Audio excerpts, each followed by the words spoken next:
నమస్తే, welcome to our channel. నేను ప్రియాంక. తనూజ బయటకు వచ్చిన తర్వాత ఒక మాట చెప్పింది 20 లక్షల గురించి. అంటే గతంలో మాట్లాడుకున్నాము, శ్రీముఖి వచ్చి హింట్ ఇచ్చినా కానీ తనూజ ఆ 20 లక్షలని తీసుకోకుండా తను రన్నరప్గా ఉండడానికైనా ఇష్టపడింది అని. కానీ తను చెప్పింది ఏంటి అంటే ఆ 20 లక్షలు ఎవరికి చేరాలో వారికి చేరాయి అని. అసలు ఆ పర్సన్ ఎవరు, ఎలా చేరాయి అనేదే ఇక్కడ అందరికీ ఉన్న పెద్ద డౌట్. సో దీని గురించి మాట్లాడుకుందాం. మనతో మాట్లాడడానికి సీనియర్ జర్నలిస్ట్ సిఎస్ రావు గారు ఉన్నారు. ఆయన అడిగి తెలుసుకుందాం. నమస్కారం సార్. సార్, తనూజ 20 లక్షల విషయంలో అవి ఎవరికి చేరాలో అక్కడికే చేరాయి అని చెప్పేసి అంది. అసలు ఎలా చేరాయి, ఎవరికి చేరాయి? ఆ మాట సోషల్ మీడియాలో నిన్న నెట్జన్లతో ఇంటరాక్ట్ అవుతూ ఆ మాట చెప్పారు. అంటే ఎవరికి చేరాలని ఈవిడ అనుకుంది, ఎవరికి చేరాయి అనేది అర్థం కావట్లేదు. 20 lakhs డిమాండ్ పవన్ 15 లక్షలు తీసుకుని వెళ్ళిపోయాడు కదా. 15 lakhs అనుకుంటా డిమాండ్ పవన్కి. మరి సూట్ కేసు, అది సూట్ కేసు అని ఉండేది కదా. ఎవరికి సూట్ కేసు బోసేమో డిమాండ్ పవన్కి ఏమో. ఇప్పుడు అదే క్లారిటీ లేదు నెట్జన్లకు కూడా. అంటే ఇప్పుడు డిమాండ్ పవన్ కనుక సూట్ కేసు తీసుకోకపోతే ముగ్గురు ఉన్నారు కాబట్టి ఆయన రన్నర్ అప్గా ఉండేవాడు కదా సార్. ఎవరు? డిమాండ్ పవన్. అవును, బహుశా డిమాండ్ పవన్ సూట్ కేసు తీసుకోకపోతే బహుశా ఆఫర్ తనుజ తీసుకున్నట్టయితే తనుజకి ఇచ్చింది వాళ్ళు. అదే అంటున్నా, తనుజ తీసుకునే వాళ్ళు. కరెక్టే. డిమాండ్ పవన్కి వెళ్ళిపోయి ఉంటాయి. మొత్తం 55 lakhs కదా, ప్లస్ కారు. సో 55 lakhsలో 20 lakhs తీసేస్తే 35 lakhs కళ్యాణ్కి వెళ్ళింది. సో బహుశా ఎవరికి వెళ్ళాలో వాళ్ళకి వెళ్ళి నాకు హ్యాపీ అని చెప్పేసి అంది. అంటే డిమాండ్ పవన్కి వెళ్ళి అని హ్యాపీయా లేకపోతే ఏంటి అనేది అర్థం కాల ఆవిడ ఇచ్చినటువంటి కంక్లూజన్. నా కంటిన్యూషన్ ఏం చెప్పారంటే కళ్యాణ్ తను ఏం కావాలనుకుంటున్నాడో అది అవుతాడు, అయ్యాడు అని చెప్పింది. అవుతాడు, అయ్యాడు, రీచ్ అవుతాడు, గోల్ రీచ్ కావాలనుకుంటున్నాను అని చెప్పి అంది. ఎందుకు ఈ మాట అని అసలు ఈ వ్యాఖ్యలు ఎందుకు చేసిందంటే నెట్జన్లు చాలామంది ఆవిడ ఏమడిగారంటే మీరు విన్నర్ కావాలి కదా, విన్నర్ కాలేకపోయారు, పోనీ మీరు సూట్ కేసు తీసుకోవచ్చు కదా, శ్రీముఖి హింట్ ఇచ్చింది కదా మీకు, మీరు ఎందుకు తీసుకోలేదు అని చెప్తే ఆవిడేం చెప్పిందంటే సూట్ కేసు నాకు ఎవరికి చేరాలనో వాళ్ళకి చేరింది, ఎవరికి చేరాలో కాదు, ఎవరికి చేరాలనుకున్నానో వాళ్ళకి చేరింది. అవును, ఎవరికి చేరాలనుకున్నానో వాళ్ళకి చేరింది. నో ఇష్యూ, నేనే రిగ్రెట్ ఫీల్ కావట్లేదు. నాకు అభిమానులు ఉన్నారు, ఆ అభిమానం చాలు అని చెప్పి ఆవిడ కొన్ని మాట్లాడారు. ఆ మాటలు కూడా నా ఉన్నాయి, నేను ప్లే చేసి చూపిస్తాను. చాలా టాక్టిక్ఫుల్గా చాలా మాట్లాడారు. ఇదిగోండి, వినండి.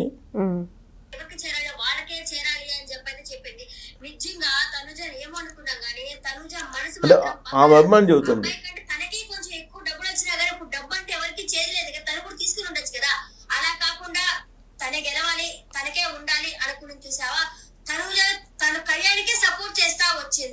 సూపర్ తనుజ అనిపించింది నాకైతే.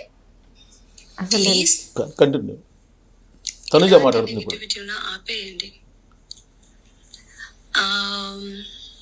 నేను ఎవరి గురించి మాట్లాడుతున్నానంటే కళ్యాణ్ గురించి. బికాజ్ ఇది తన కెరియర్, ఇప్పుడే స్టార్ట్ అవుతుంది, అయిపోయింది కూడా. వీలవుతే మనలో ఎంత అవుతే అంత మనం ఒకరికి యూనో ఏమి చేయకపోయినా పర్లేదు, చదువు అనేది అయితే వద్దు, ఎందుకంటే ఇది ఒకరి కెరియర్. సో ప్లీజ్ వద్దు, ఐ రిక్వెస్ట్. అండ్ ఇంకొకటి ఏంటంటే చాలా మంది అడిగిన క్వశ్చన్ నాకు 20 lakhs తీసుకోవాల్సింది ఎందుకు వదిలేశారు అనేసి. ఆ 20 lakhs ఎక్కడ చేరుకోవాలో అక్కడే చేరుకుంది. నేనైతే ఆ విషయంలో చాలా హ్యాపీగా ఉన్నాను. సో యా, ప్లీజ్ అది కూడా వద్దు.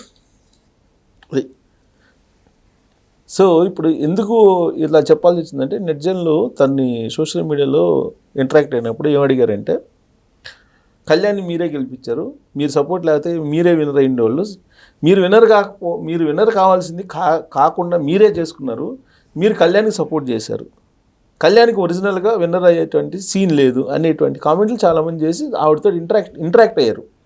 ఆ సందర్భంగా ఆవిడ ఏం చెప్పారంటే మీరు నెగిటివ్ కోణంలో నుంచి ప్రొజెక్ట్ చేయొద్దు కళ్యాణ్ని, నెగిటివ్ కోణం నుంచి అంటే నేనేదో సపోర్ట్ చేస్తే అతను గెలిచాడని చెప్పి మీరు ప్రొజెక్ట్ చేయొద్దు. తను ఏదైతే ఉన్నాడో గోలు, ఆ గోల్ని రీచ్ కావడానికి ఆల్రెడీ స్టార్ట్ అయింది, రీచ్ అవుతాడు.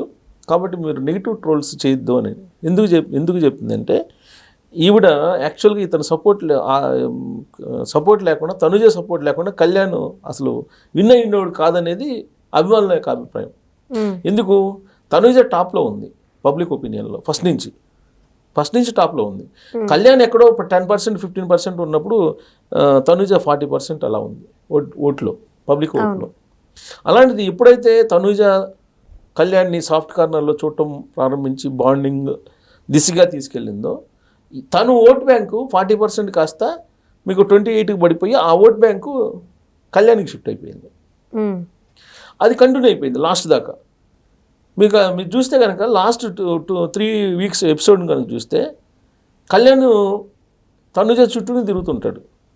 అంతకుమించి అతను ఆడింది ఏం లేదు. లాస్ట్ 3 వీక్స్లో తనుజ చుట్టూ తిరుగుతుంటాడు. తిరిగి తనుజ ఓటుని డైవర్ట్ చేసేసుకున్నాడు. అది లెడ్జర్లు చేస్తున్నటువంటి అభిప్రాయం.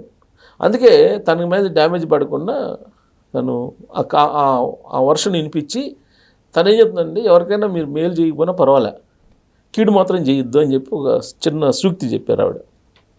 అంటే అతనికి మీరు మేలు చేయకపోగా మీరు ఈ తరహా నెగిటివ్ కామెంట్లు పెట్టి మీరు తనకు నెగిటివ్ చేస్తున్నారు. తను ఏదైతే అనుకున్నాడో అది రీచ్ అవుతాడు కూడా. అతను రీచ్ కానివ్వండి, మీరు అలా నెగిటివ్గా థింక్ చేయొద్దు అని చెప్పింది. సెకండ్ ఏంటి, డెమో గురించి చెప్పింది. ఆ 20 lakhs డెమోకి చేరాలనుకున్నాను, చేరిని అని చెప్పి చెప్పారు. అంటే తనుజకు మొత్తం క్లారిటీ ఉంది, పిక్చర్ క్లారిటీ ఉంది. 20 lakhs ఇప్పుడు ముద్దమందాన సీరియల్ నుంచి ఉంది. ఆవిడకంటే డబ్బులు కొత్త కాదు. అభిమానులు సంపాదించుకోవాలనేటువంటి ఒక కీర్తి కావాలనేటువంటి, ఒక పేరు కావాలనేటువంటి ఆకాంక్ష తనుజది అర్థమైపోతుంది. ఆ డబ్బుల కోసం 20 lakhs కోసం తీసుకోవాల్సిన అవసరం లేదు. ఎందుకంటే ఆల్రెడీ వారానికి 2,70,000, 2,50,000 ఆవిడ రెమ్యునరేషన్. సో కాబట్టి ఆల్రెడీ 35 లక్షల దాకా, 37 లక్షల దాకా వచ్చి ఉంటాయి. ఈ 20 lakhs అనేది తనుజకి నథింగ్.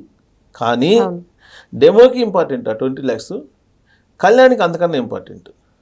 కళ్యాణ్ ఎలాగో విన్నర్ అవుతాడనేది ముందే లీక్ అయిపోయింది. కాబట్టి ఈ 20 lakhs తను తీసుకొని పోయినందువల్ల 2 రకాలుగా నష్టం. ఒకటి, అభిమానుల ముందు తను చులకన అయిపోతారు.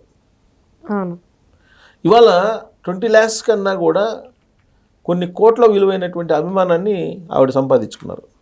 లేదంటే ఆ 20 lakhs తీసుకొని పోయినట్టయితే అభిమానం తగ్గిపోయింది ఆవిడ మీద. At the same time demo అనే అతను పూర్ కాబట్టి డెమోకి ఆ 20 లక్షలు ఇస్తే అది ఉపయోగపడుతుంది అనేటువంటి ఉద్దేశంతో డెమోకి సూట్ కేసు లభించేటువంటి అవకాశం ఇచ్చింది. లేదంటే తనుజ నో అంటేనే కదా డెమో దాకా వెళ్ళింది. లేదంటే తనుజ తీసుకెళ్ళిపోయింది 20 lakhs. అందుకు క్లారిటీ ఇచ్చింది. క్లారిటీ ఇచ్చి కళ్యాణ్ని మీరు నెగిటివ్గా పోర్ట్రేట్ చేయొద్దు, డెమోకి అవసరం కాబట్టి ఆ 20 లక్షలు తనకి చేరిని, కాబట్టి నేను రిగ్రెట్ ఫీల్ కావట్లేదు, ఇది కరెక్ట్గానే జరిగింది అని చెప్పి. నాకు అభిమానులు ఉన్నారు, నేను కన్నడ అయినప్పటికి కూడా నాకు తెలుగు అభిమానులు అనేక మంది ఉన్నారు, నాకు అదే చాలు అనేటువంటి సాటిస్ఫాక్షన్లో ఉన్నానని చెప్పి ఆవిడ అభిమానులకు ఒక క్లారిటీ ఇచ్చింది. Okay, right. Thank you so much sir. Thank you.